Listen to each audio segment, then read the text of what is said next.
Scott Miller's our baseball insider. You see his columns in the New York Times. You see him on Coast to Coast regularly talking baseball with us. And I got to tell you, Scott, it's good to see you in San Diego, where my son is. I'm always jealous that you're there. But actually, I was just saying to Dane, my co-host, that and look at that giant cat on him. That was awesome. The cat snuck in. I apologize. She's a baseball fan, and she keeps me company. I can move her. That is awesome. Anyway, so I was just telling Dane, we've had sunny skies here, literally cloudless skies, San Diego skies in New York for 60 days in a row. We haven't had rain in 60 days. We have had sunshine in 60 days. And I mean, I have never seen that in my life in New York City, where we haven't had rain or some kind of crappy weather or stretches of bad weather. It has been beautiful. All the playoff games were perfect weather at Citi Field and in the Bronx. And I'm hearing Monday, Tuesday, and Wednesday, it's going to be more of the same in the Boogie Down, in the Bronx Zoo for games 3, 4, and 5. So you've got nothing on us, San Diego. We'll take it, man. We need that. That'd be awesome. I mean, that's the one thing about the expanded playoffs, right? The season goes so late. The World Series may go into November again. And you're always worried because it's the top moment in baseball. And you want the game, the conditions should be for the two teams to be at their best. In those years when it's 40 degrees, and remember the Chicago Cubs, Joe Madden and company are wearing those ski hats. That's just not a good look for baseball, let alone you go back to 06 World Series.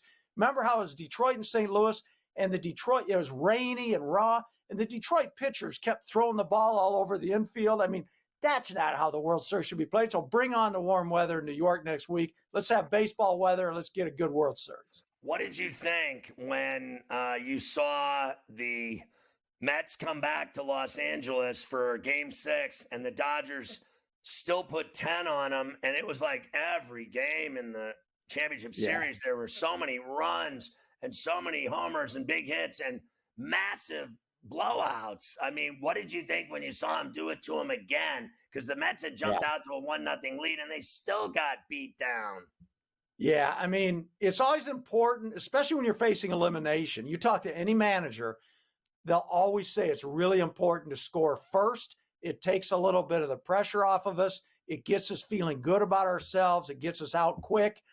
Mets did that, and it just didn't matter. And, yeah, I mean, it wasn't a very good series. You're right. I mean, all the games are decided, by 6 runs, by whatever runs. And, I mean, every series now we get bullpen games, which also is not a good look for baseball, but that's where we are. And the problem with bullpen games, I mean, sometimes like the bullpen game the Dodgers ran against the Padres in game 4 or 3 of the division series, those pitchers were lights out. Padres couldn't touch them. But then when the, Dodgers ran the bullpen game against the Mets in game 2, the Mets clobbered them. And then, Mets get into their bullpen, Dodgers clobber them. Two things are pertinent right now in modern day baseball, and we see it play out in the playoffs and in the World Series.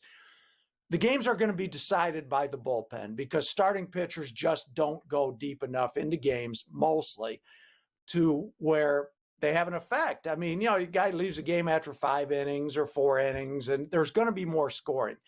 So it's bullpens will decide it. And despite 6 most valuable player awards in this World Series and Ohtani and Judge and Soto, it's going to be who has the best bullpen, I think, who wins the series. Secondly, bullpens are the most volatile part of a team because, you just never know year to year and sometimes game to game what you're going to get. And when you run out 6, 7 relievers, 1 or 2 are bound to have a bad day.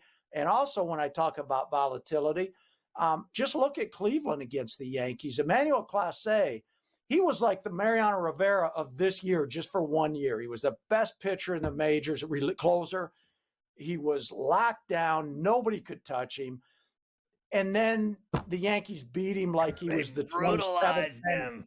Oh. They lit him up. They tortured him. He'll never be the same. Listen, all I heard was that, as this series was starting, was that Clase was better than Mariano Rivera.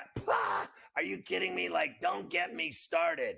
Don't make me laugh. No one is better than Mariano Rivera. You cannot gauge one season of excellent bullpen closing to the career that Mariano Rivera had. It's not even worth discussing. They tortured him. And what did you think when you saw that Soto hit that 3-run bomb in the 10th inning?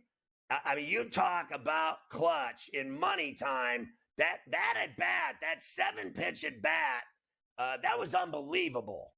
Yeah, it was. I'm going to pick up on the last thing you said. You're right. One great season as a closer doesn't compare you to Mariano Rivera. And I would add to that, Mariano also did it all of those Octobers. So it's not just season, but you got to step up in October too. If you're going to be a legend, if you're going to be an all-timer, if you're going to be legit. Right. Clase didn't do that either. So that leads to the Soto home run against Clase. It was a classic at bat. It was classic Juan Soto. Watch the strike zone. Don't go out of the strike zone. Make the pitcher work and then tee off on him.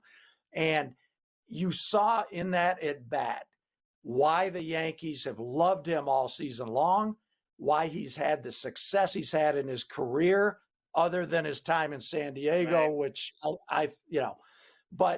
and also in that one at bat. It wasn't that bad in San Diego. He hit 35 home runs. And by the way, he hit it off Gaddis. It was the Clase shots of Judge, the 2-run shot off Clase, right. And then Stanton, the go-ahead home run.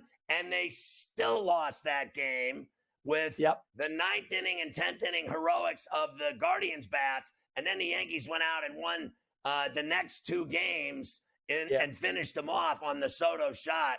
It was unbelievable. The Yankees tortured Cleveland's bullpen that entire series. They tortured them. Exactly right. And that goes back to what I said about this World Series, Yankees-Dodgers, going to be won by a bullpen, just like the Yankees-Cleveland series was won or lost by a bullpen. The Cleveland bullpen, really good all year, one of the best in baseball, no match for the Yankees. They teed off on the bullpen. So, now they're in the World Series.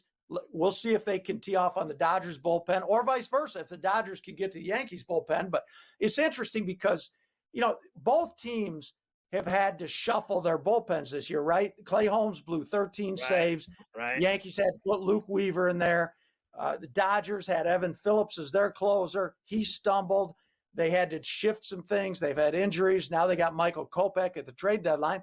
Kopech sometimes is their closer. Sometimes he comes in the 3rd inning. So there's going to be a lot of pressure. Sometimes he starts. He started the other day in Game 6. Yeah, it's like it's the opener. Yeah, it's back to old times for him. He was wild. Yeah, he did. That didn't go well. So I got 40 seconds. 78 and 81 World Series are unforgettable. Here we go again after 40 plus years between these two. Who do you like in the series? And hopefully we can talk to you throughout the series. Yeah. I'm going to say Dodgers in 7. I think it's a coin flip. I never liked you, Scott Miller, running on my Yankees like this. Backstabber. You and all your Southern California friends can have a sandwich. Go play with your cat. Stay away from me. Make sure you don't put him on the rest of the series, Mafia. This guy's a turncoat. I never liked him. No, we're going to talk all series long. Come on, man. We will. Scott, I love you, buddy. I'll see you. Thanks.